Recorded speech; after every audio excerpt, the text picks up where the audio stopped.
Hello everyone and welcome to the Google Everything ACER for Education with Apps Events Summit. I'm just going to bring in Veronica, who's going to talk to you a little bit about Apps Events and ACER, and then I'm going to do a few adverts and bring in our other speakers. So welcome, Veronica. Hi, Wendy. Thank you so much. Hello, everyone. Thank you for joining us. We are Apps Events and we are live. Thank you for joining our great summit. Thanks to Wendy. Wendy is going to present her great sessions, and we are looking forward to listening her session. First of all, I would like to say thanks to ACER, to our great partnership, because thanks to our partnership, we are able to run these events, these summits for free. So thanks, ACER. We are also huge fans. We are Chromebook users, and we highly recommend them. So definitely try them, use them. We love them. Thank you, Veronica. So I'm just going to take Veronica out, unless you've got anything more to say, Veronica. I hope you've had a really good day out in the sun. Has it been nice where you are? Yes, we have really lovely bowling summer. What about you, Wendy?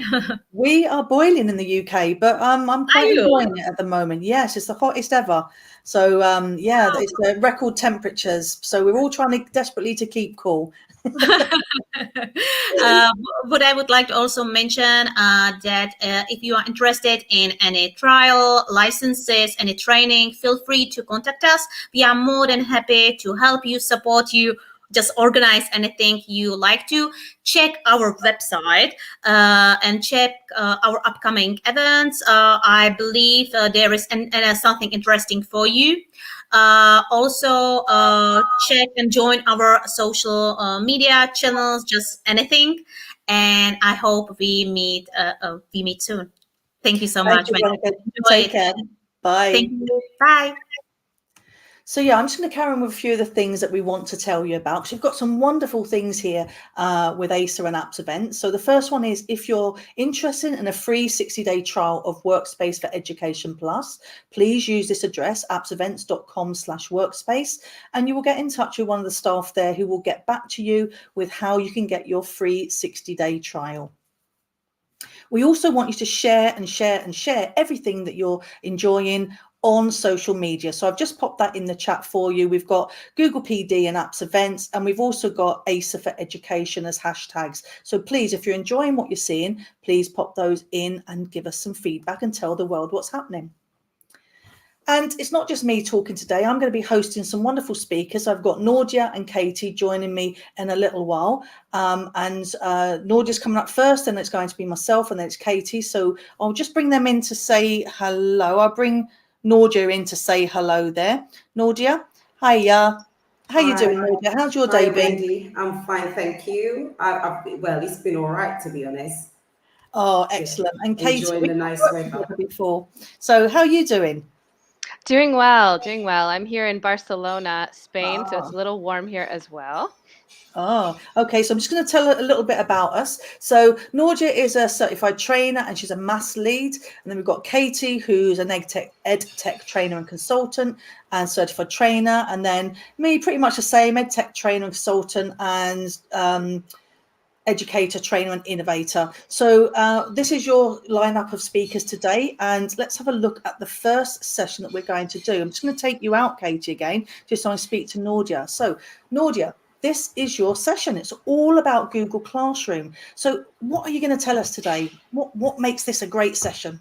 Well, Wendy, what I'm going to tell you about today is just some of the features that I do actually enjoy using on Google Classroom, because it does add to, well, it enhances my day-to-day functionality. So in terms of creating like groups on Google Classroom, differentiation in terms of work, using the rubric to help me in terms of my marking and assessment, and how to streamline and make sure that my stream is not clogged up, so key information can be easily seen.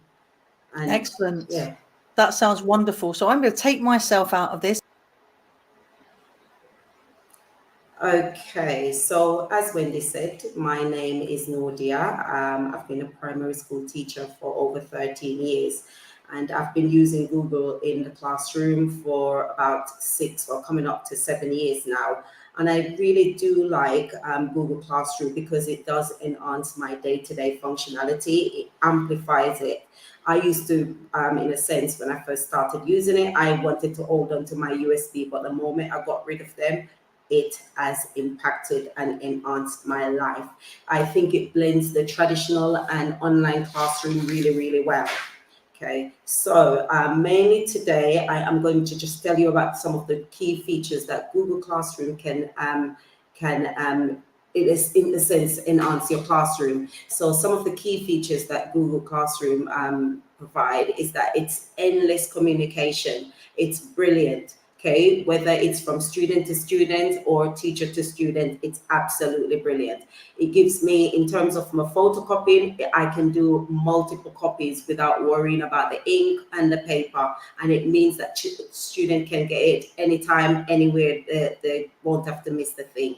Okay, it's also my assessment tool using rubric. Okay, or even manually assessing pieces of work, and also uploading those self-assessment tasks like self-marking quizzes and things like that. It's a snapshot. It's a grade book. So I can see a snapshot of the children who are making progress and those that need a bit of support or amplification in different areas. It's my binder. So it's like a large book with a collection of all the different topics that I teach in a primary school. Okay, it's also a launcher. I don't have to wait for the children or the students to come inside the classroom before launching a new topic. I can send them on their own research, so they've got the knowledge they need before they even come to the classroom. And it's great for a great form of meeting place. Okay, so it means that there is always access at any time. And so those are some of the features that Google does, that Classroom does, that I really enjoy using. Okay. Moving on ever so slightly, the major benefit for me is that it provides endless access. So it means that we can teach from anywhere. So it gives teachers and families the tools and tips they need to keep students learning, so they don't have to miss a thing. Okay, so let's just get into it. Okay, so in order to create a classroom, okay, there are a number of ways this can be done. You can either go through the waffle, which is, as we call it sometimes, the 9 dots, and select Google Classroom from there, or we can simply type classroom.google.com in the omnibox or the search engine. Okay, I would say if you are going to try that now and go along with me as I demonstrate some of the functions or some of the tasks that Google Classroom can provide, I would say make sure you select the teacher mode so that you will have all the functionality, rather than a student mode, you wouldn't have all the functionality. After you've done that, can you just click on class homepage, click the plus symbol, and then choose to create a class. Okay, give the class a title that is meaningful to you and to your students. Okay, especially if you will eventually have multiple classes. And then once you click create, you should be started. So I'm going to jump out of my slide deck now. Actually, before jumping out of my slide deck, let me just give you an overview of what I will be covering today. So I am going to cover streamlining your class stream. Use the student selector for differentiating in assignments and reusing posts, which allows personalized learning. We're going to look at the grading assignments or feedback, either manually or even using rubric, and then improving your students' feedback and using the comment bank and or Moat. Okay, so let's just jump right in. So let me just get out of my slide deck. Hopefully you have created your class. I have got multiple classes, so I'm just going to jump into one of my tasks. So the first thing, as I said, I am going to do is talk about how to streamline. And when it's streamline, sounds like such a big word, but it's not really a big word. All it is just that you're keeping things on the wraps so that your stream page is not clogged up. It means that children can see their assignment as soon as you it's uploaded, or any announcement that you want to provide, or any questions. Okay, so basically in doing that, Okay, if you just scroll right over to the top right hand corner, and I'll try to zoom in for you to see that, okay, which is called the cog wheel or the cog icon or the setting. Okay, if you click on that, you will get to a page called the class details. I want you to scroll right down to where it says general. Okay, from general, I want you to scroll down to where it says stream. You can see from the stream on your right, you've got a drop down menu. It says students can post and comment. Students can only comment. Only teachers can post or comment. Okay, so because you don't want a student, and this can be taken on and off as and when you need it. So for now, just to make sure that student can only comment on what's posted in your stream, that's what we're going to select here. Okay, so that information won't be missed. Okay, and then after that, I want you to select on classwork on the stream. Okay, another drop down menu, which is on your right, you will see show attachments and details, show condensed notification. We are going to hide notifications. Okay, students will already know, and I would say maybe from this is brilliant for key stage 2. Maybe for key stage 1, we'll probably leave the notification so that the students can see everything that is in this stream. But for now, we are going to hide notification, okay, so that your stream is not clogged up. Once you have finished that, you just need to press save so that the information and the changes you have made make effect, okay, or take effect.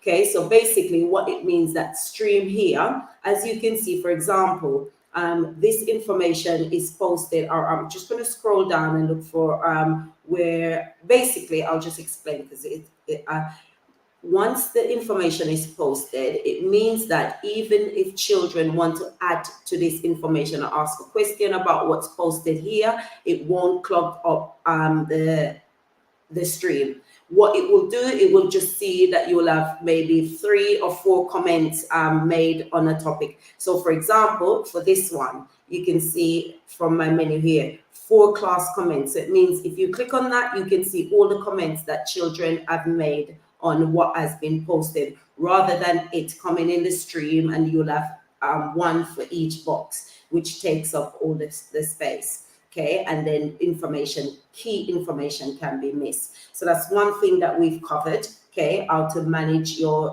or streamline your classroom so that it's free from being clogged up. Okay, so the next thing I am going to show you, okay, just like we've got the stream menu at the top, we've got the classwork menu. They are very similar, but the classwork menu gives you added functionality.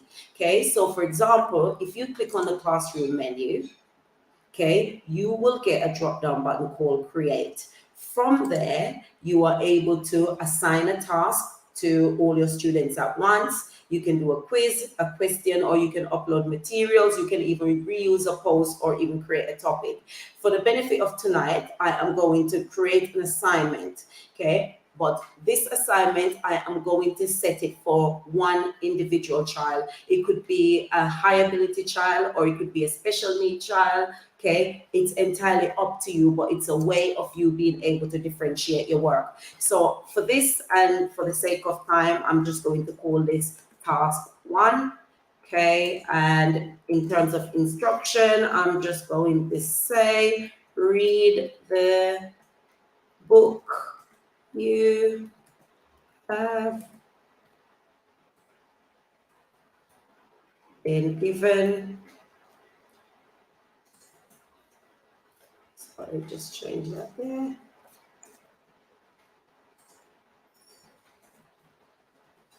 Even you can upload a piece of task or the book, in a sense, from Drive, or if the book is on YouTube, or you can create it. Okay, but for the sake of time, and the most important thing that I want you to notice today, on your top right hand corner, you've got class, which I'm in the 6th class at the moment. But the key area that I want you to notice is where it says all students. Okay, if you click on the drop down menu, you will see that all the students are connected or ticked. I want you to click untick that. Okay, so that for now, for example, Aiden, I'll just choose Aiden for now. Okay, pretending in a sense that Aiden is a high ability child. So I'm only going to send this task to Aiden and no one else. It means that no one else will be able to see this task. So if you see here, it says one student is selected. Now I can even create a folder for this one student. It will sit on my Google Classroom, but no one else will be able to see it. So I'm going to create a folder, and I'm going to call it Aiden's work. So it means only Aiden will be able to see this. I'm going to assign it. However, I could have scheduled it for later or save it to draft if I wanted to add anything else to it. But for now, I am going to assign this. Okay. Now, once I've assigned this task, if you go back to your stream, you will notice that that will be populated in your stream. Okay, I think the internet is a little bit slow, so I'm going to just press on that again.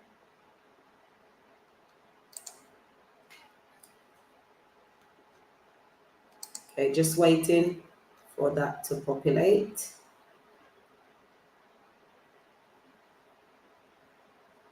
Okay. Oh, for some reason, I didn't actually see my assignment. I'll just try that again. I'm just going to jump in there. It's only because you switched off the notifications for that. That's why you're not seeing it. Oh, yes, sorry, I did okay. do that. So I'll just jump in. Thank you, Wendy. I forgot that in demoing, I didn't take that back off. So I am going to go back to my cog icon, and I am going to take off the notification because, as Wendy said, I've hide notification and I wanted you to see that. So I'm going to say show condensed notification, press save. And if I go back to my stream, that should be shown there. Okay, so if you notice, it's showing now in my, but at least you had the chance to see the power of hiding the notification. So here you go, you can see that only one student and only that one student is able to see that work, and in a sense see that folder. Okay, now it's very similar. If you wanted, for example, create a group for children to work in group. I know I do a lot of group work teaching year 6. So for example, you use the same process. I'm going to call this one task 2, and I'm going to say maths work. I might want to upload a video for them to maybe do algebra. So I am going to do a search for algebra on Google Classroom once that's loaded.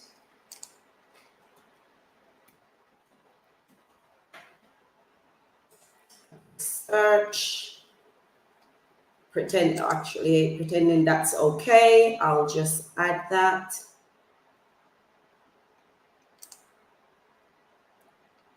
So I want the children, so that's their maths work, and I would have probably added a bit more explanation there, but for time, I am not going to do that. Okay, I'm going to go back again to my student selector, which is on your right top one corner. Okay, I'm going to untick all students. Then I am going to choose the children that or the students that I want to work on this. So I might want Amelia or Sonia, Casey, and maybe Chelsea, okay, to work on this task. So I've selected only those 4 students. Okay, once I've done that, I just click outside and I am going to assign that task to them. And only the 4 of them should be able to see this folder and the task that they should do. Again, you can go in the stream and you should be able to see that that's posted. So it says task 2 is posted to 4 children. So only those 4 children can see that task work and work on it. Okay, so that is another way. That's how you do, in a sense, your differentiation using Google Classroom. Okay, so you can have multiple groups. You can send it to the whole class depending on what it is. Okay, so the next thing I am going to show you today is grading assignments. Okay, so I am going to go back again to the cog wheel or cog icon at the top. If you click on that, I am going to scroll down to where it says grading. Okay, so for my grading system, you can see it says overall grade calculator. Okay, if you click on that, you might not want to have any grading in yours or weight it by category. At the moment, I've selected that my grade category will be out of 100. Once you've done that, it will be saved, and it means that every piece of task will be assessed in a sense out of 100. Okay, so I'll close that, and I am going to, for this case, I'm going to click on classwork again. And I'm going to choose a piece of task that I know that I've set up earlier on this week. Okay, so if you go to on your left, you'll see all the folders that I've got. That's the folder that I've created tonight for Aiden, and only Aiden is able to see it. I've got another folder with work that I've called memories. I'm going to click on that for now, or I could just send out a task for everyone to do. Okay, so if I click on memories, okay, I know I've set a piece of work. If I go to grading, so from memories, you can see that when I set this assignment up, okay, 4 children have turned in the assignment out of the 27 that I've sent it to. I am going to click on grades.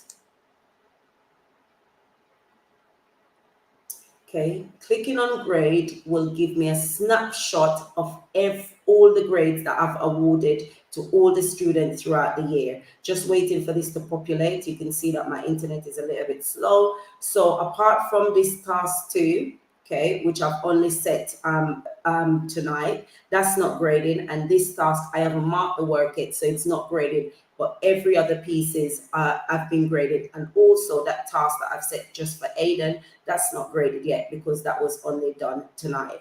Okay, so if, for example, I wanted to click on these memories to go and see the children's work, I can just click on it there, and I can see my instructions, or I can see the classwork. So these are all the children that I've sent that assignment out to.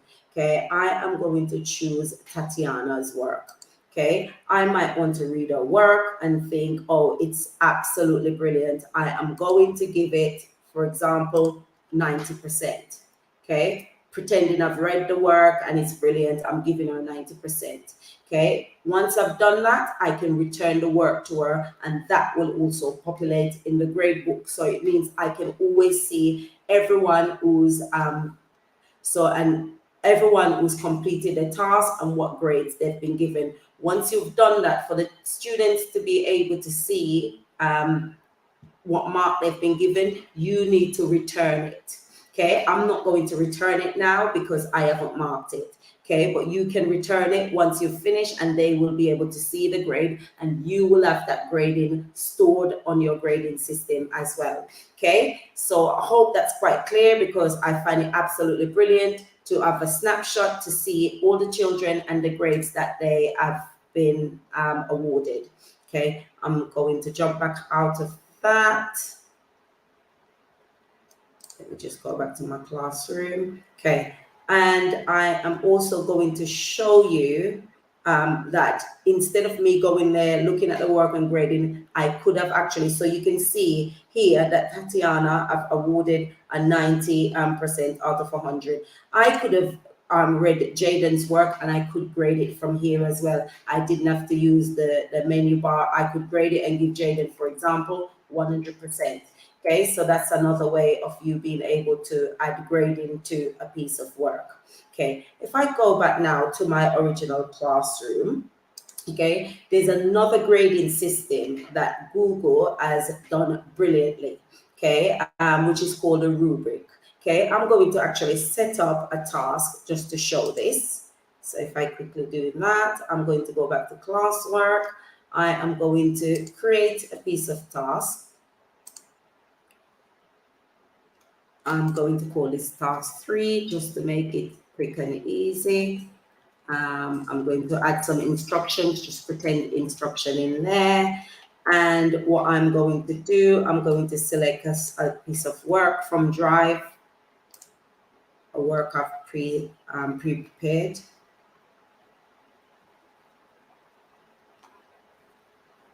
Okay, once that's finished. So for example, I might want to select that and press insert. Okay, and then I am going to go, I want that to sit in my memories folder, for example. So I look for the folder that I want it in, select that, and then I am going to select rubric. If you see that there, you press the plus sign, and that will be able, you could actually reuse a rubric, but I haven't got any at the moment, so I'm going to create one. Okay, so in terms of you creating your rubric, okay, this is exactly will show the students how their work will be marked. Okay, so I'm going to title it, for example, how your work will be marked. Okay, once I've done that, the areas that I want to go for, I'm probably going to go for example, word choices. Okay, from word choices, I'm going to make that out a mark out of 3 for the top level. So for example, if they use, for example, great vocabulary, I'm just going to leave that area for now. Great vocab. Okay, and then for 2 marks, I'll probably give them, I'm just going to say, well, not great, but maybe average vocab. Okay, and then for 1 mark, I'm just going to say, in a sense, poor vocab.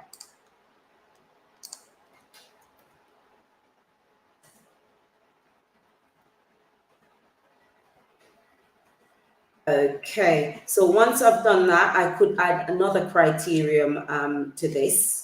Okay, so I'll probably go for 3 until, and I've set my criterion for it to mark out of 10. Okay, once I've done that, include all the information that I wanted. For example, I could have added grammar as well, looking for maybe punctuation, how they've used it. Okay, once I've done that, I'm going to save, pretending I've done it. Okay, done it all. Okay, sorry, because I've added 1 and I haven't done anything to it. I'm just going to remove it for now, and I'm going to press save because I'm just quite mindful of the time, and I am going to assign that task to the children. Okay, once I've assigned it again, if you go into stream, you will be able to see that populated in your stream. If you click on that, for example, or once the students click on it, okay, I am going to show you that they will be able to see that there is a rubric attached to this assignment. So basically, the students are able to look on it and see how their work has been marked. So if I just click on that, they'll see what they'll get each point for. So when I mark their work, they know exactly what they've done well and what they need to improve on. I'm going to close that because I want to go back to one that I've already done. Okay, that is populated already. So I'm going to go back to my original class and go back to classwork, and I'm sure I've saved it in memories. Sorry, my internet is a little slow, so just taking some time to load up. Okay, so if I go back into my memories folder, okay, I am going to go to other pieces that I've already marked. Okay. So going back, as I said before, I'm going to go back to Tatiana's one just for you to see how the rubric works. So here I've got Tatiana's work. Okay, I've already given her 90%, but I can always take that grading system away. Okay, which I would have done for this one. I would remove it because I know that I'm marking it against the success criteria. So here you go. Looking at the rubric and how it works is that I've looked at how your work is marked. I've looked at the spellings that she's used, the punctuation that she's used within this piece of work. Okay, so for example, if I wanted to go and say, for example, nursery, she hasn't spelled that correctly, I could actually add a comment to, based on it, or for spellings, because she hasn't done so great, I can see that I'm probably going to give her 2 out of the 3. Okay, and notice what's happening there. I've given her 2 marks, and already she's got an overall score of 2.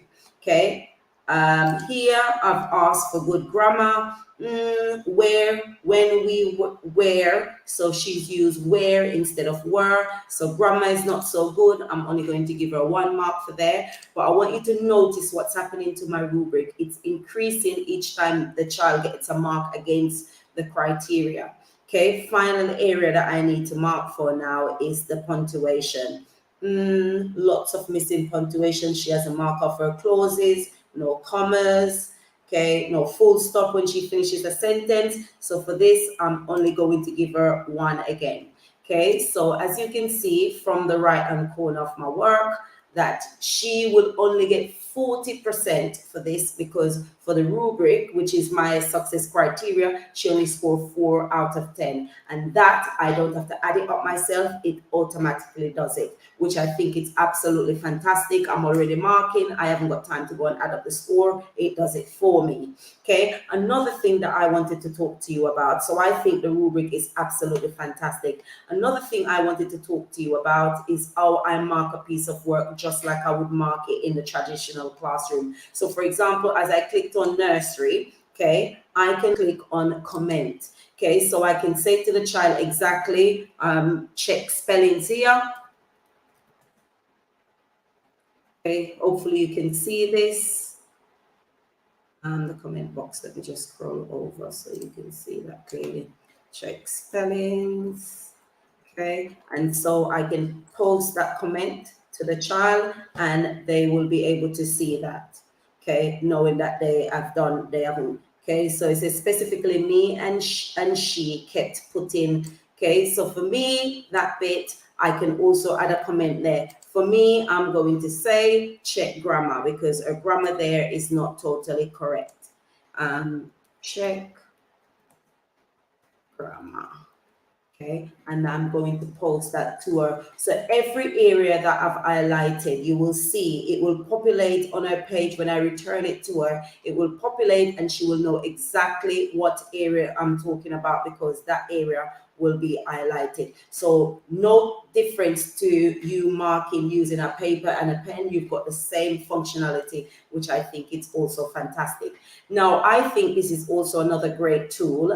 Wendy, I'm not sure if you can add the mode extension to anyone who's following and want to do that. Okay, so instead of me writing what the child has done well or done wrong, I can also personalize that comment using what we call the mode. Okay, mode is an extension that is compatible with Google. Okay, so basically you can leave a voice note for the child, especially for those younger learners who find it really difficult to read or haven't learned to read yet. Okay, so a voice note can be a lot better than using a written note. So I might want to just, if you click on the private comment and you've got that symbol, once you've added the note to your Google Classroom, and this could even be Word or even slides. Okay, so I'm going to click a note there. And as you can see, it's recording. I might say, Tatiana, very good effort, but I need you to pay attention to the areas that I have highlighted. Okay, once you finish, you press the tick button and that is recorded. Okay, and the child, once you've posted that to the child will be able to receive it, listen to it, and be able to, in a sense, make a, improve their work. Okay, so I want you to, if you just listen.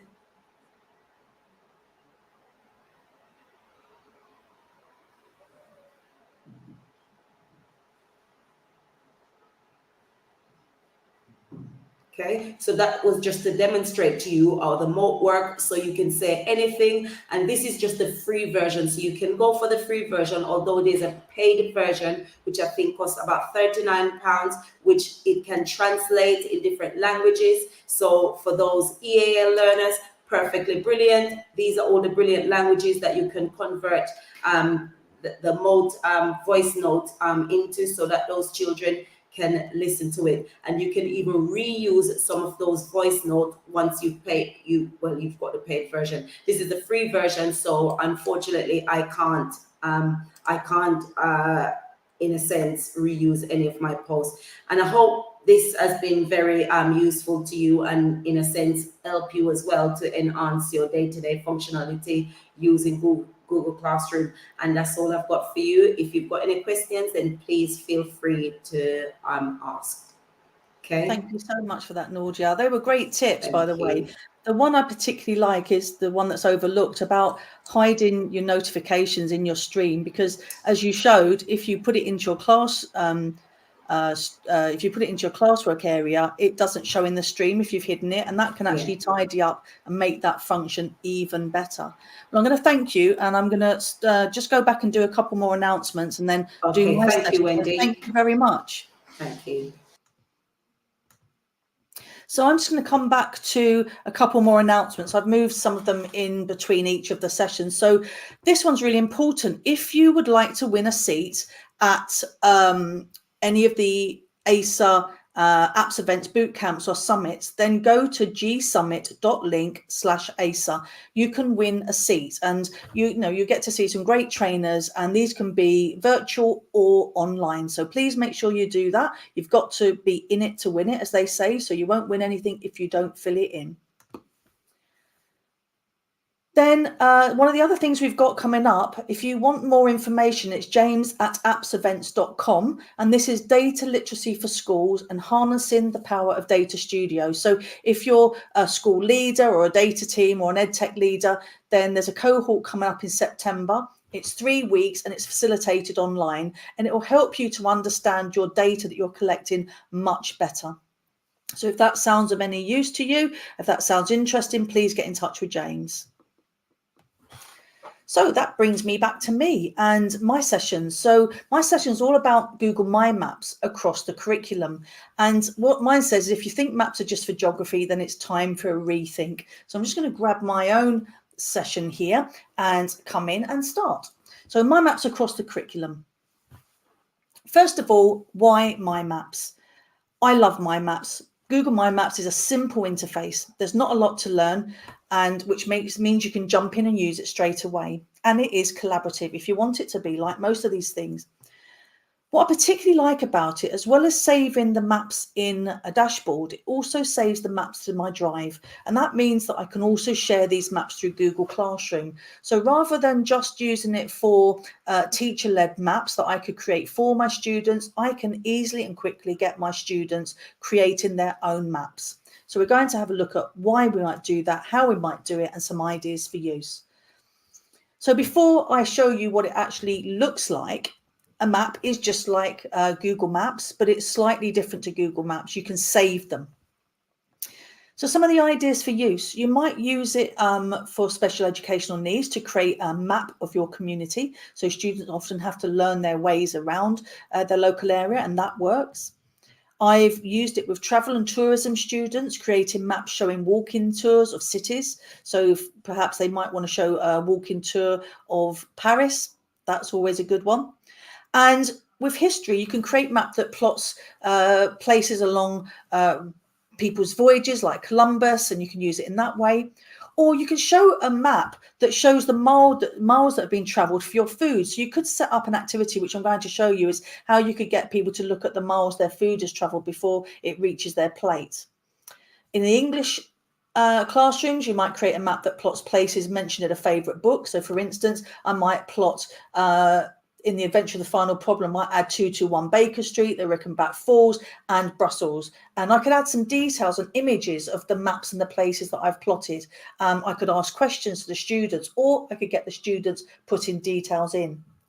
Or in social studies, you might create a map that plots current events to a map.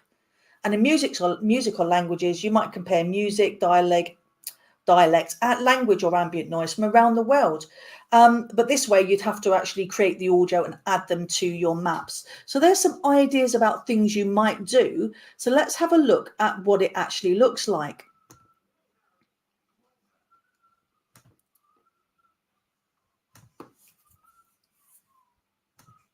Okay, so I've created a few maps, and I deliberately haven't created these as finished pieces. They're just for you to look at to see what a map looks like in a very basic form. But what I would like you to do in this session is to try one of these out. What I'm going to do is give you some time to practice this. I don't want to just show it to you. I'm hoping that you're all going to go and Google My Maps and open up a new thing. Okay, so you should be able to open up a dashboard just like this. And if you want to create a new map along with me, you can just click on the plus sign and that will create a new map. But let's have a look at one I started earlier. And this one's all about Croydon. So this is the sort of basic map I might get people doing when they're learning about their local area. So I've added a few things on here. I've added Croydon Airport. I've added the Museum of Croydon. I've added Surrey Street, and I've added Crystal Palace Park. So I might want to add some other places on there as well. Okay, so that's my first thing. And you can see the numbers are plotted actually on the map. If I click on those numbers, what you'll see is the information that I've actually put on the plots that I've created. And in this particular case, you'll see that I've added a picture of the Croydon Airport Visitor Centre.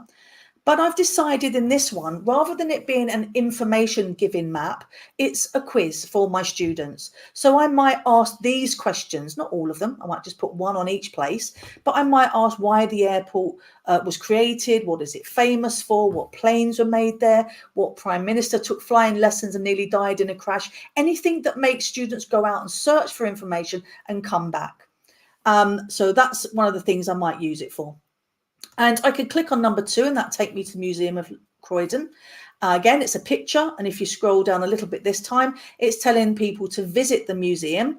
When they go on there, they can go and look at becoming a digital storyteller. So there's a task for them to do on the actual thing. So the map takes them off to a task. Or I can go to Surrey Street, and this one is a very simple one where I'm giving information about Surrey Street Market, where it says it's the oldest street market in London. So I might have just asked students a question there instead. What is unusual about Surrey Street? What is it alleged to be? And then get the students searching for the information. And I can add Crystal Palace Park, and you'll see I've just got a dinosaur, and this one's a task for the students to go off and create a dinosaur with modelling clay and to come back and add it to their map. So I've just added a few things. So let's see how we can actually add another place. So if I want to put, for instance, the Horniman Museum, I just need to type it in and you should see it come up. So it's just like adding from a normal map, and I click add to map, and you'll see it comes down here on the bottom. Now, the reason it's adding it in numerical order is because I chose from this area where it normally says uniform style or individual styles. I chose sequence of numbers. I particularly like it when I've got my students looking at things in a particular order, especially if I'm doing a quiz, because I might be doing like a treasure trail. Once I'm here, what you'll notice is that it brings in some detail from the maps itself, and I can actually leave that on, I can remove it. And at this point, I can go in, I can change the color. So if I want to backgrounds to have a particular color, or I want my numbers to have a particular color, sorry, not the background, the numbers, or I can go in and edit and I can add some detail here and I can save it. Or I can add an image or a video, so I can go off and I can do a search for the Horniman Museum.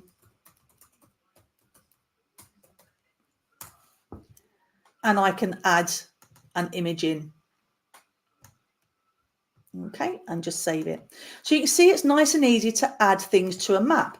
So now when I've got my map here, if I just scroll down a little bit, you should be able to see, if I move it around, you should be able to start to see my numbers around. And I can actually click on the map from here as well and access things. So in its basic form, that's 2 different ways of using it you've seen already. One is the teacher creating a trail for students, or the teacher just setting up a basic map and then getting the students to create their own map of their own area or the area around the school, for instance. So that's my first type of map I might create. If you want to try this as we're going along, please do that. Please just create your own map as we go. The second one I've got here is a trip to Paris. Now, what I'm thinking about with this one is that students are maybe going on a 2-day trip with the school, and the school are going to take them to particular places. And what I've done here is I've added layers. So each layer, when I add it, you'll see me adding another layer here. There you go. It's running a little bit slowly. Sorry. This could be day 3. So if I wanted to add day 3 in there, I can do that. And then I might want to look for Montmartre on day 3. I can add it to the map and it will be on day 3. And what I can show then is I can turn off particular days. So if I want students just to be able to see what we're doing on day 1, we can do that. And you'll see, you've got to move the map around a little bit, obviously, to show it. But here we go. We've got Arc de Triomphe and Eiffel Tower. And when you click on it, it's just empty ones at the moment, because I was just showing you the layers in this particular one. But I might have, before my trip, decided to create a blank like this with just all the things that we were going to do on the 3 days. And then because this is saved in my Google Drive, I could then go to Google Classroom, create an assignment and make a copy for each student of this empty map with just the places in it. And then what I can ask my students to do throughout the days that we're visiting Paris is to go in and to write some facts about things that they've learned at each of the places, and to take a photograph of their own and add it in. So each student will have a diary, photographic and a written diary of what they've done on their trip to Paris. And I think that's a really lovely way of using it. And another one we might do is the food we eat. So this is another particular one that I wanted to show. Just taking a little while to open, sorry. Okay. Come on, open up.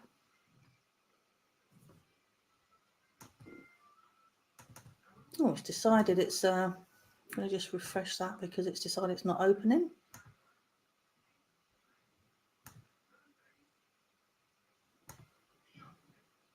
Okay, my maps have decided to run really slow. There we go. We've got it now.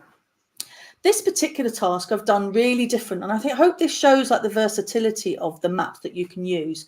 So what I've added in this one already is I've added a task, then some information, and then another task.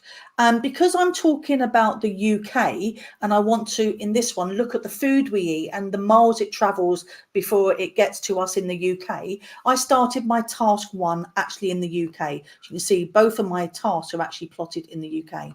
So if I click on task 1, what you'll see is I've got an image there. If it decides to come in, it's really running slow. I do apologise that. Just a picture of a chocolate bar, so I'm not too worried about it. But the information underneath it says, here is a list of all the ingredients for a chocolate bar. And it gives them wheat, sugar, cocoa, calcium sulfonate, and the whole lot there. And what it says on there is your task is to find the main producer for each of these ingredients and to plot them on the map. And the first one has been done for you. So if I close that one down and click on the first one, which is calcium sulfate, you should see it takes me over to India where I've plotted it. And it just says calcium sulfate is from India. I could expand on this task. I could ask them to find out how far it is straight away from UK to India. Obviously, it'd be approximate because we don't know exactly where in India, exactly where in England, but approximate. Or I could get them to add an image of calcium sulfate so they know what it actually looks like, and they can add this themselves. Okay, so their task is to find all of those ingredients and then come back and plot them onto the map.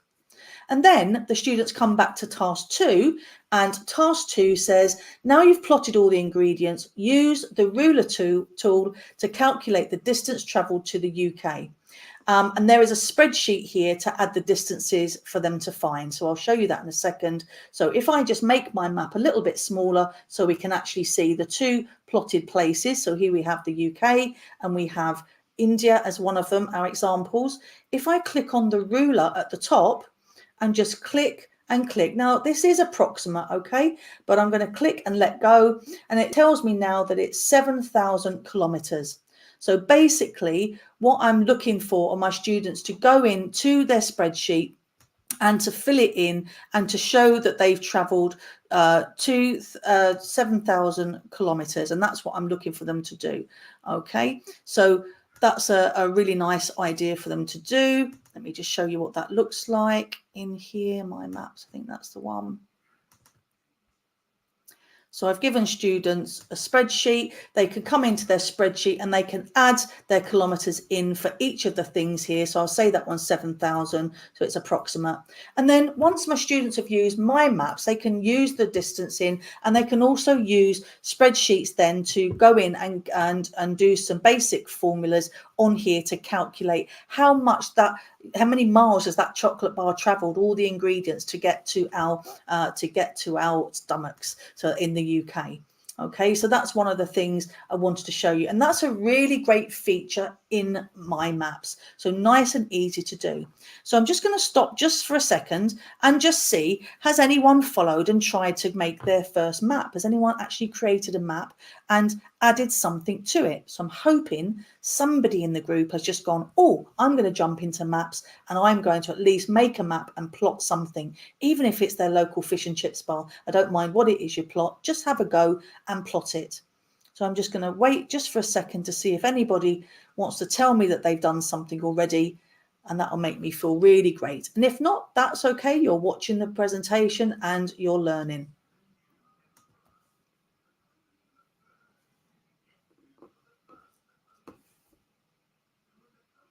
Okay, anybody want to tell me that they're doing it? No, it's okay. Sometimes it's not. Sometimes people are jumping in and doing it, and sometimes people are not, and that's fine. But I just wanted to take a break and see if anyone was following me along. Okay, so the last thing I wanted to show you is another powerful feature of my maps, and I'm coming back to a spreadsheet again here. So basically here, I'm looking at creating a map of my team. So imagine I've got a whole team of people in my organization, or I'm working in a school and I'm a teacher and I've got so many children in my class, and I might be able to find out where all of my children's family originated from, and then, or where they went on holiday, or anything that's information about a geographical place. Doesn't have to be where their family are from, but actually where they visited, a place, their favorite place in the world. Everybody could write a little biography about themselves, and you can put a link to a photo in your Google Drive as well. So a simple spreadsheet like this. So name, location, email, a bit of biography, and a link. Okay, so all I need to do now to make this work and be importable into my maps is to download it in a particular format. So I'm going to go to File, I'm going to download, and I'm going to do comma separated values, a CSV file. Don't worry too much about what that means. Just need to know that it's going to pop itself into my downloads, okay? And I'm going to go back to my maps, make sure I'm in the right one. And this time I'm going to click on where we are based. And hopefully this will open a bit quicker than the last one, because it was taking a little bit of time.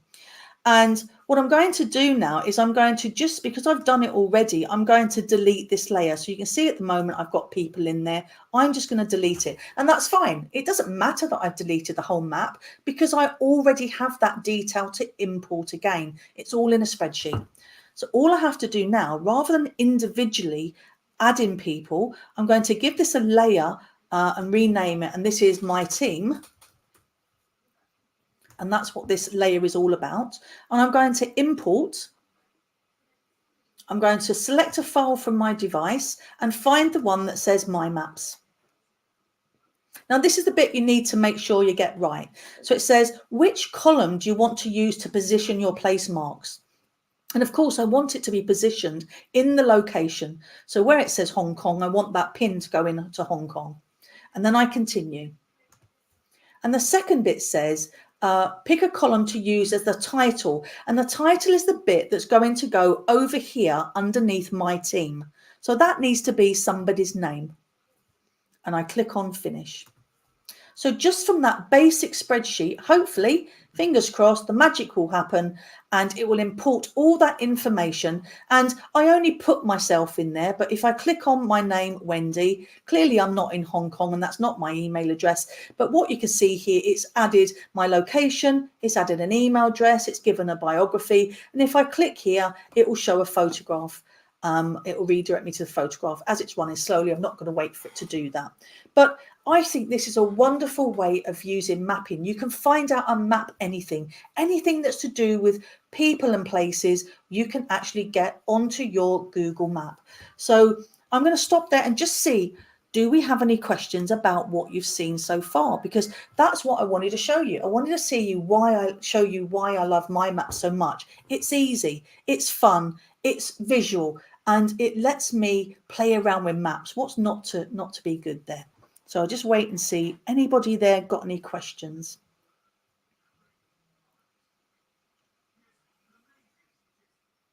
Okay, so it might get one in a moment, but I just wanted to show you before I go, so I'm trying to keep it back on schedule. If I click on the base map here, what's really nice is a lot of people don't notice that you can actually change the style of the map. So for particular students might find particular maps best for them. So there's nothing stopping if you've created a map for every student, they can change their own backgrounds. Or if you know you've got a particular group of students, you could have a vote on which one they find easiest to follow. That could be something you could do that. And also you can share it. So if I click on share, you can share it in the same way as you share anything from your drive. You can make sure that you share. Anyone with this link can view. I do apologize about the slow connection. I think everything's struggling in the heat. Look at that. It's just, you can see what it does. Anyone with a link can view it. I can turn on to let others search for the map, or I can leave it off. And I can also give the option of having my name and photo on the map as well. I also get the ability here, when it's not grayed out, to share it on Drive. So I can literally share it in exactly the way on my Drive. Oh, good question. Can you schedule your maps with time to tell you a particular time where you are supposed to be? Oh, no, I've not seen that at all. But that sounds like a feature you could ask Google for. Unless somebody else who's watching knows that is a feature. Not something I've ever seen, Justice, but that sounds like a great thing for you to feedback. I'm just going to jump back to my slides again and just finish off there. So basically, I'm left this here, or we will post the link to this in there in a moment. And what I want you to do is, if you feel happy, because I did ask, because people said they weren't actually doing it in the background, I just carried on demoing. But I've left the document here. If anybody wants to share it, we'll share this out just before the end of the session. And if anyone wants to click on this and share a resource they've made for me to look at later, I would love to see that, because that's something I never get to see. So I'm just going to jump back one last time and bring back some of the ideas. I showed you a couple: plotting a map to show the miles traveled for your food; social studies, creating a map that plots current affairs. What would you use it for? Now you've seen some of these ideas and you've seen some of the features it can do, not all of it. What do you think you might do with it?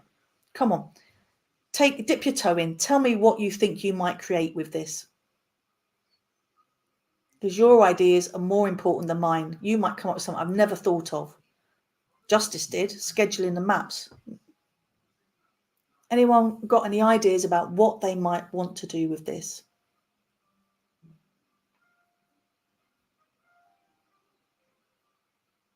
Okay, I'm not going to labour the point. I've given you a couple of minutes. You can also ask questions at the end of the session as well. I'm just going to jump back into our other slide deck. And it's almost time for Katie, so I'm really excited for that. So I'm just going to finish a couple of our things. We've done the bit about winning free seats at any of the future boot camps. Just want to also make sure that you check out the Acer Chromebook range. They've got sizes 11-inch to 15-inch, and they've got rear and world-facing cameras. And what's great about the Acer range is they are ruggedized. You know, if somebody drops them from over a meter, they're not going to break. I've seen somebody on the Acer stand demonstrate that time and time and time at BET. You know, even I didn't believe it at first, but I've watched them do it. You know, they must have dropped it 100 times during the day, and it's scared me to death. But anyway, they didn't break. But they're also good for extreme heat. So the UK, we need that at the moment, and extreme humidity, and they're also rain resistant. So if you've got any questions and you want to find out more about those Acer Chromebooks, go to acerforeducation.emea@acer.com. Something else that Apps Event is doing, and Currently, they're the only UK provider of the ISTE certification, and there are some cohorts just starting. So we've got one in August, September, October, and November. So if you want to find out how you can start to build in the ISTE standards into your teaching, these are a wonderful course to get involved in. It's something I've done myself, and it did change the way I teach. So I think anyone will find value in this. Although this is a Google session, the ISTE certified educator isn't just for Google. It's platform agnostic, so it doesn't matter what platform you're using. You will be able to demonstrate things using the ISTE standards. Take a note of the dates. Get in touch with Apps Events if you think you would like to join one of those. We've also got a YouTube channel for the International Schools podcast.com. And that's something you can subscribe, watch, like, and share. So please make sure you look back at this video if you're not making note of all these things now, but just come back in and like and subscribe to these. Wow, I can stop talking and I can bring in Katie. Hello, Katie. How are you doing? Hi, Wendy. Doing very well. Thank you. Oh, you had to wait a long time there. I'm sorry about that. It was great to watch the other sessions. I loved it. Oh, thank you. And Nordia's, I loved hers too. So that was great. I can see you're doing forms. And as you said here, it's the Workhouse of the Workspace suite. It's another one of my favorites. It was the first thing I found in Google. So what are you going to show us that's a bit different today? So what we're going to look at today is a little different than what most people probably think of with forms, which is surveys and quizzes. But we're going to look at some of the question types and tools that let you create a digital lesson in Google Forms. So using forms as a container for teaching materials in an actual digital lesson that students could go through, either useful in the age of virtual learning or for independent activities that you want students to do. So that's what we'll look at today. That sounds wonderful. So on that note, I'm going to leave you to do your session. All right, thank you. Okay, so as Wendy said, my name is Katie Steen, and I am a Google certified trainer and coach. I'm a former middle high school English teacher turned technology integration specialist and coordinator at international schools, and now turned ed tech consultant and trainer doing virtual and in-person trainings all over, and also doing instructional technology coaching one-on-one with teachers. So I love to connect with everyone watching these sessions. So please feel free to find me on Twitter and let me know what you thought of what we're doing today. And yeah, so we're going to use Google Forms to make interactive digital lessons today. And one struggle that I really heard from parents and students, especially, and through teachers during the virtual learning and adjusting to that was that it could be very difficult to find all the different places that students needed to go to do a lesson. So opening up a lot of different apps or different tabs to complete one lesson could be a little confusing. And teachers, we often have a lot of tools in our toolbox full of different apps for learning. And in the classroom, it's easier to guide students to the right resource. But at home, it can be a little confusing if students are trying to do that on their own. Okay.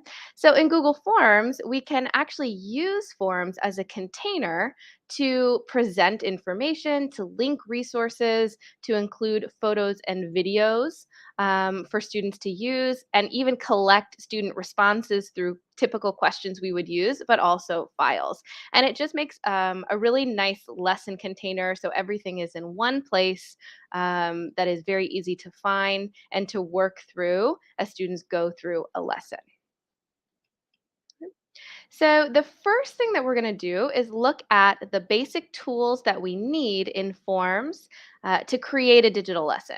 So we're going to look at the different question types that you see, the ones you're familiar with, maybe ones you're not. We'll look at how to embed photos and videos in questions and in the form itself. We'll look at how to collect some files and format the text and insert hyperlinks. So we'll have some bonus tips along the way about easy ways to share files with students and some extra googly tips for you as well. So the first thing that we're going to do is take a look at a lesson that I created on sensationalism in media. So this is a lesson that I used for sixth grade English language arts with a digital citizenship and technology integration connection. And we wanted to look at sensationalist language in the media and how language choice and word choice can really impact our emotions. So that is the kind of content of the lesson that we'll look at today. So this is a Google form and it looks just like a normal Google form. And as you can see, we have sensationalism in media lesson. And the first thing that we're going to see is our lesson objectives. So this is just text to give a preview for students about what they're going to be doing. So they'll learn about how language choices can change what you think about a story. You'll look at news stories and headlines and analyze the language authors use to create emotion and fear. So the first activity is our introductory activity, something that in a in-person classroom maybe I would have up on the board when students come in for them to do. And I am using a question. Okay? So I've put in a picture and I have a paragraph answer space for students to give their response. And my question is, what feelings do you have when you read this front page and what makes you feel that way? So by embedding this photo, students can look at it right there. They can do this activity and add in their response in this first activity. Our second section, our second activity is a video resource. So I've embedded in a YouTube video that's on a lesson, so has the kind of the content that students need to learn for this activity in this lesson. And I've included some instructions to watch the video below to learn about sensationalism in media and use this information to complete the rest of the lesson activities. And we can see that it plays right in the question itself. So that resource is there for them. Okay, activity 3, I've included another resource, and this is a Google Slides presentation. So this is a slides presentation that has extra examples of sensationalism in the news that I want students to open up and look at. So they can click on this link, they can open it in a new tab, and they can move through the slides just like they would. So another resource for them to learn information through this digital lesson. And then our fourth activity is analysis. So based on some examples in the slideshow that they looked at, I want them to interact and go ahead and give me answers to that. So I want them to look at these pictures of some very terrifying headlines that might give us all pause as we are looking at them these days, and ask them to look at what language is used to make these stories sensationalized, to give 2 examples, and put in those responses right here in the question. And then the last activity is a sensationalism scavenger hunt. So in this case, I send students to their own homes to find an example of a normal object that could be considered deadly. So if we look at the headline, Deadly Items Found in Child's Room, we're looking at how could we sensationalize something that's very normal and make it seem very scary. So I'm asking them to find an object in their room, take a creative photo, and to upload it here. So bringing in some physical ways to some other files or different papers or pictures that you could upload and go ahead and put that right in there. Yes, looking at whole lessons before, now that we do have autosave in forms, a new feature that does make it even easier to do something like this. So students aren't frustrated when they lose their work. Absolutely. Okay, so this is an example of how you could do different activities. So turning a Google form into more than just a quiz or a survey, but actually an interactive activities that students can do in a form. And what we're going to do is go ahead and recreate this in a Google form so you can see the back end and all the different options that you might need to create this. And really the benefits here are all the learning activities are in one place. We have linked resources, videos, images that can support practice and assessment, sort of all here in one place for students. All right, so my first bonus Google tip here is when you are creating something new on the fly, a new doc or form, you can simply open up a new tab. We are going to type in form.new, and that will create a blank Google form right here that can go in our drive. So that's a favorite tip of Google trainers that you can do, and that works with anything. So that works with any of the major apps that you're using in Google Form to create a new one that you can go ahead and organize later.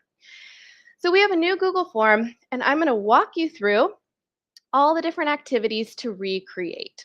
So what I did here is I put all the base materials for the lesson in a Google Doc. Okay, so I have my text and I kind of gathered all my resources in an outline so that I could plan the lesson, and that'll make it makes it easier to stay organized and also to just copy and paste over. So that's what we're going to do here today.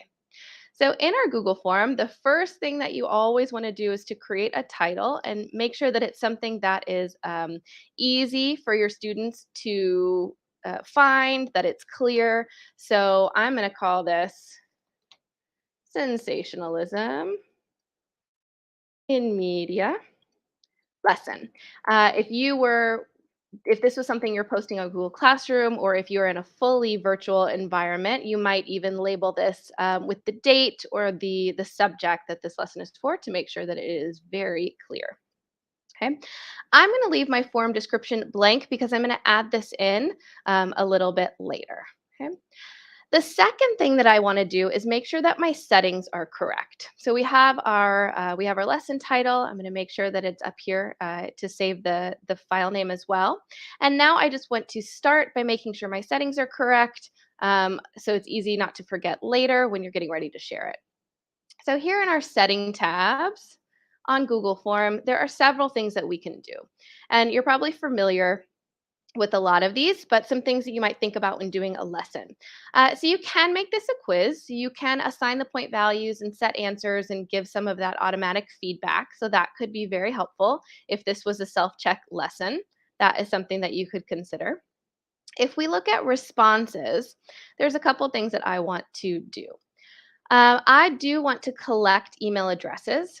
So your students should sign in, and a couple of different things that we're going to do here. It will require students to sign in, but I do like to collect email addresses as well for them because it gives me the option to let students get a copy of their responses themselves. So especially when doing something like this as a lesson, I like to let students get a copy of it because it's easier for them to have it at their fingertips, to show their parents, to make sure they remember that they did it. It's right there in their inbox, so that's something that you can consider doing as well. If for some reason you don't want the lesson, you're worried about it getting out there, maybe that you wouldn't want to do that, but something you can think about. Another thing that you can consider doing is allowing response editing. So with the autosave feature that Wendy mentioned in the comments, that is a relatively new feature in Forms that has made this a lot easier. Forms will automatically save students' work when they're signed in with an account about every 30 seconds or so, I believe. So if they refresh or if they backspace on accident or lose their work, lose their tabs, they don't lose their work, which is hugely helpful and makes something like this more feasible for students. But you can also allow response editing. So even if a student submits their work, if they want to go back and make a change and you allow that, you can do that. Okay. You can also limit how many responses. So you can limit how many responses students turn in. Sometimes I like to allow response editing and limit to one response to eliminate students sending multiple copies on accident, or they forgot, or they needed to make a change. So these are some things that you can do in your settings to make sure that it is everything that you want it to be. So we are going to go back to our questions. And when you open up a new Google form, it gives you this default question. I'm going to start by deleting that and clearing that out just so we have a fresh slate, because we're going to be doing a few different things with this form than we normally would. So we're going to delete that question, and now we have a blank form to work with. Okay. So the first element that we will add is just a text element. So Google Forms does allow you to add in sections that are not connected to a question and response that you're requiring from students.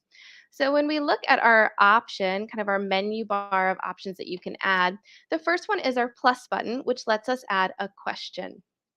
But you can also do some other things here in this menu. So you can import questions that you have from another form. You can add title and description. You can add an image. You can add a video. And you can add a section to break your form or your lesson up into different screens. So for this first portion, we are going to add a title and description. And this will just give us basically a text box that we can add words that is not connected to a question. So students don't have to do anything for this. This is just something for them to read. So I'm going to go back into my lesson materials. And what I'm going to put here is my lesson description and objectives. So I'll go ahead and copy that and add in my lesson objective.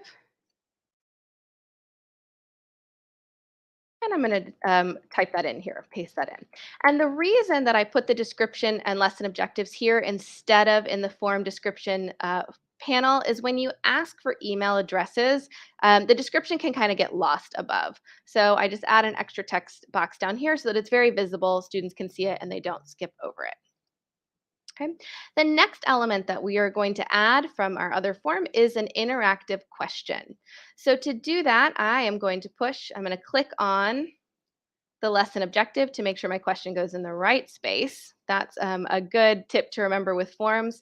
Whichever box is highlighted, that is where your question you add will go below it. So make sure you're in the right spot, although you can move them around afterwards just to make it easier. So I'm going to add the plus button to add a question. And so I have a typical question. I can put in my question. It's on multiple choice, and I have my options. But we also have this little picture button here.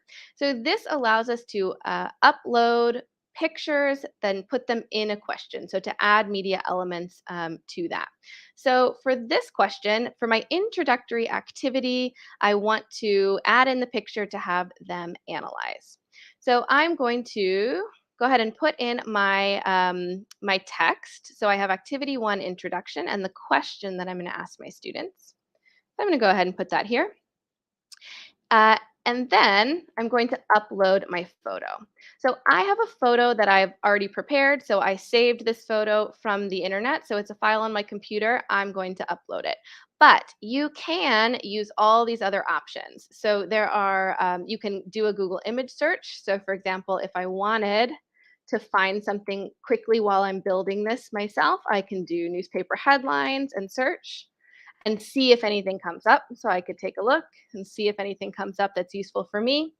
I can also use the camera. Okay, so I can use my webcam right built into my computer. So if I had something here that I wanted to use for my lesson, I can just snap a quick pic right here, and it's going to do that very quickly. So that's also a nice feature for teachers to do things quickly with things that you have, a textbook page or a worksheet that you already have at school. You can add that right in. So I'm going to go ahead and browse.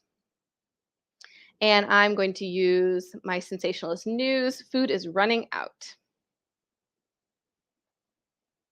Okay, so now I have my image that I want students to work from. I have my question that will give students their options. Okay, and as you have seen, Google Forms is very smart. It's gotten very smart over the years, and it has already changed my question format to a paragraph because the questions that I put in here made it think that I probably wanted a longer response, and it is correct. I do.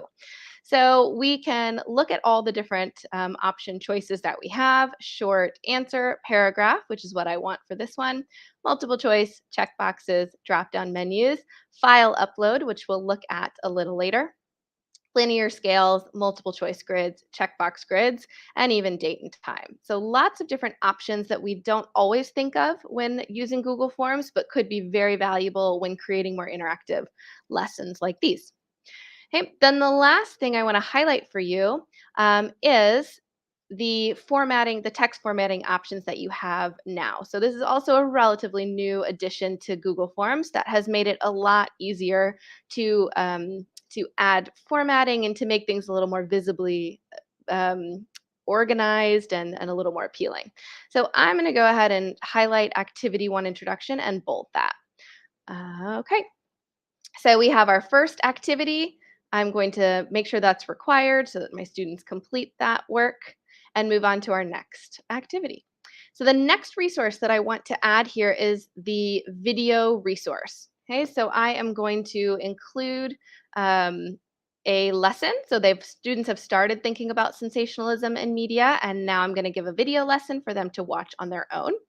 And to do this, we could do it in two ways. So we could include a text box like this and include a hyperlink. So that is an option that we have that we could link to that video. But if you're using a YouTube video in particular, Google Forms has a way to add that video right in. So what I'm going to do is go to our menu and choose the Add Video option. So this works with YouTube videos, so you could search for it. So I know what video I want. And if I type in the title of that video, it's probably going to come up. So this is the one I want. Okay, or I can take my URL and copy that and paste it in by URL. So you can insert a video just like you would in Google Slides. You can do the same thing with Google Forms. So I have my video. I'm going to select that and embed it into a new kind of box. So as you can see here, this is not a question. So this is not a question like our photo was. So to add videos, it stands on its own, and you could add questions after it, but they aren't attached to the video itself. Okay. Now I've got my title here. So it wants you to add in a title, but I add a little more text and to give my next activity instructions. So I'm going to go ahead to activity 2 video resource and give my instructions for what I want students to do with this one. Okay, so I want them to watch this video. I want them to use the information to complete the rest of the tasks that they have. I'm going to go ahead and bold my activity again. Okay. And now I have this resource. If I click on the stop sign here, I do have a couple choices for formatting. So I can center align this. I like things center aligned personally. I can change it and I can remove it. So after this one, having this video here could also let you put in some knowledge checks. So maybe next you would want to put in some multiple choice questions, true, false questions about the video to check in with students to see how they're doing and that they're keeping up with your activity. But we're going to move on to the next resource. So the next resource that I want to add here is that Google slide presentation with examples of sensationalism in media. And because this is a file, not a video, we can't embed it directly, as far as I know at least. So we can't embed Google Files directly into the form, but what we can do is use the hyperlink feature. So I'm going to add the title and description, just like we did for our lesson objectives. And in this case, I'm going to use this hyperlink feature to add in the link that I want students to access. So I'm going to go back to my Google Doc, and here's my activity 3, slide resources. And what you'll notice is when I paste this in, it automatically keeps the link that I already had in the Google Doc. So that link is there. I can edit it. I can get rid of the link if I wanted to, but that is right there for me. I'm going to go ahead and bold my activity to keep things consistent. And my second tip for you, I know I've shared it before, but it's one of my favorites.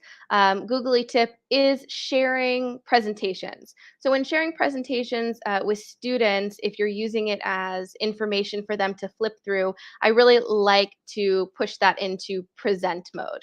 Okay, so when I'm copying my link, I'm going to my presentation that I have in edit mode. I'm going to the first slide. And if we go up to the URL itself, I'm going to look for the word edit. Okay, so in my slide URL, I have the word edit. I'm just going to change that to present. And it will force the presentation into present mode. So it's just a little easier, let students click through it in kind of an easier way. So then I can just copy that URL, and that's the one that I would link here. So I would select, just like anything else, I would select my text that I want to link. I'm going to go ahead and paste that in. And now you can link whatever resources you want students to access for that file. Okay. We have 2 more activities that we'll do very, very quickly. The next one is asking my students to do some analysis of headlines based on what they've learned. Okay. And this is just like our first introductory activity. It's a photo that I'm going to ask students to respond to. So I'm going to add in my question because I want a student response for this one. I'm going to go ahead and add in my question. Which is activity number 4. And what language is used to make stories sensationalized? So I'm going to go ahead and add that, and I'm going to add my photo that I want students to look at for this. And this photo that I'm adding is just a screenshot from my slides presentation. So if I were doing this presentation in a classroom with my students as a whole group, I have this slide and I might ask students to turn and talk and to give some examples and raise hands and to share. But because students are doing this in a digital lesson on their own, I want them to give the response in the form. So all I did was take a screenshot of this slide that I would use in a lesson, and that's what I'm going to upload here. So I'm going to use my analysis examples and add them right into our question. Okay. Google wasn't as smart about what I wanted this time, so I'm going to change my response, my question type to a paragraph response, and I'm going to go ahead and bold my activity, and I'm going to add my instructions here at the end. So I want them to give 2 examples of what they see, different language that they see in these headlines that would be sensationalized, and I'm going to go ahead and require that response as well. Okay. The last question type that we're going to look at is file uploads. Okay, so the last thing that we did was to bring in some physical activities for them instead of just the digital. And I sent my students off to find something physical in their house and to take a photo by adding a file directly to the Google form. So this feature is a question. Okay, so because we want as a response from students, we want to add a question. And we're going to look at the question types and we're choosing file upload. So this feature of Google Forms now lets us actually upload files, either Google files or files from your computer to the form itself. So it's another way of collecting files or photos or different things that you want from students right into the form itself. So it can be a place, it basically turns form into a little Dropbox as well. So it lets me know what I'm doing, let respondents upload files to Drive, knowing that these files will be uploaded to my Drive as the form owner. Respondents will be required to sign in and to make sure to only share this form with people you trust. So we're going to say we trust our students to upload the correct things, and we're going to let them do that. Okay, so now we have a lot of different choices. We can add in our instructions and have choices about what we collect, the different file types and sizes and different things like that. So I'm going to start by pasting in my instructions. Okay. So having them find their own funny way to play on this very shocking headline of deadly items found in child's room by finding a normal object in their room that could be deadly and take a creative photo. So I will format my text so it's correct. I could also add a photo if I wanted to give an example of what I'm looking for. I could do my own photo there for them to see. And I'm going to make some choices about what they do. So I can allow all file types or only specific file types. And if we look at that, we see that it can accept basically anything. It can accept files from your computer that you can upload, or it can accept Google files. So we can make those decisions. So I might ask for just an image, or maybe a Google drawing. They could do something with that if they wanted to, and maybe a PDF just in case students find a creative way to upload their work. I can decide how many files they can upload, 1, 5, or 10, and a maximum file size. So if it's something for just a photo, 10 megabytes should be fine, but you can go all the way up to 10 gigabytes for heavier things. So if you were collecting media projects or videos or something like that. You can also decide how much the whole form can accept, because it will eat into your own storage. So that's something to be mindful of. So this is accepting 1 gigabyte, which should be fine for photos depending on how many students you have. But you can also change this in your settings and go up to a terabyte. So it can handle whatever you need. Okay, if I'm going back to my questions to get back to this response, what Google Forms will do is it will create a folder that will collect all the submissions. So it's going to title your folder with this very long question title that I have, because I have my instructions in there. But it will create a separate folder in your drive that then will collect all those photos or responses that you can share or download or do whatever it is that you want to do. Okay, so I'm going to require that one as well.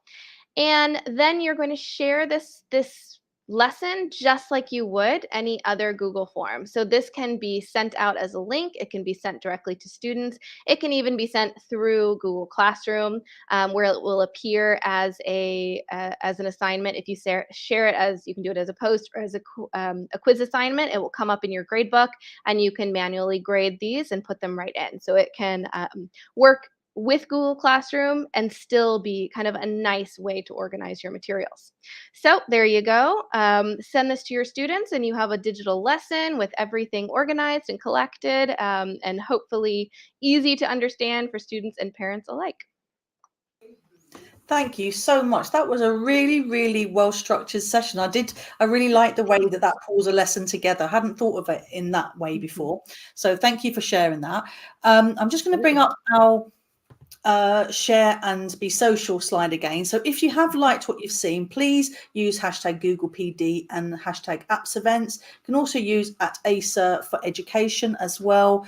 And I did pop all of our Twitter handles earlier into the chat as well. So if you want to tag us in, please do. But let me just bring in the wonderful speakers that we've had.